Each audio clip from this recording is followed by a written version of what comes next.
નમસ્કાર મિત્રો, વિડીયોમાં તમારું હાર્દિક સ્વાગત છે। મિત્રો, તમે ચેનલ પર નવા આવો તો ચેનલ અવશ્ય સબસ્ક્રાઇબ કરી લેજો। તો મિત્રો, વડોદરા પાસે નેશનલ હાઈવે પર બે ટ્રક એવા અથડાયા કે જેના જોનારા સ્તબ્ધ થઈ ગયા છે। બે ટ્રક વચ્ચે અકસ્માત થતાં બ્રિજની રેલિંગ પણ તૂટી ગઈ છે।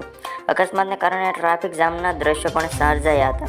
વડોદરા શહેરમાં નેશનલ હાઈવે નંબર 8 પર અકસ્માત સર્જાતા અફરાતફરીનો માહોલ સર્જાયો હતો। બે ટ્રક વચ્ચે અકસ્માત સર્જાતા ટ્રાફિક જામના દ્રશ્યો પણ સામે આવ્યા હતા। ઘટનાની જાણ થતાં પોલીસ પણ દોડી આવી હતી અને ઈજાગ્રસ્તને સારવાર માટે હોસ્પિટલમાં ખસેડવામાં આવ્યા હતા।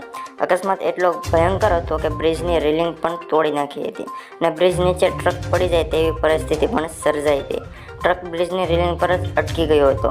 મળતી માહિતી મુજબ શહેરમાં આવેલા આજવા ચોકડીથી દુમડા ચોકડી તરફ જતા બ્રિજ પર બે ટ્રક વચ્ચે અકસ્માત સર્જાયો હતો। ધડાકેભેર ટ્રક અથડાતા બ્રિજની રેલિંગ પણ તોડી નાખી હતી। નીચે ટ્રક પડી જાય તેવી પણ પરિસ્થિતિ સર્જાઈ હતી, જેને લઈને ટ્રાફિક જામના દ્રશ્યો પણ સામે આવ્યા હતા। ઘટનાની જાણ થતાં જ હાઈવે પર પોલીસ સ્થળ પર દોડી આવી હતી અને હાઈવે પરથી ટ્રાફિક જામ દૂર કર્યો હતો। આ અકસ્માતમાં ડ્રાઈવરને ઈજા પહોંચી હતી, જેને તાત્કાલિક હોસ્પિટલમાં ખસેડવામાં આવ્યો હતો। જ્યારે ધડાકેભેર ટ્રક અથડાતા ટ્રકમાં ભારે નુકસાન પહોંચ્યું હતું। જોકે કઈ રીતે આ ટ્રક અથડાયા તેનું કોઈ હજી માહિતી મળી નથી।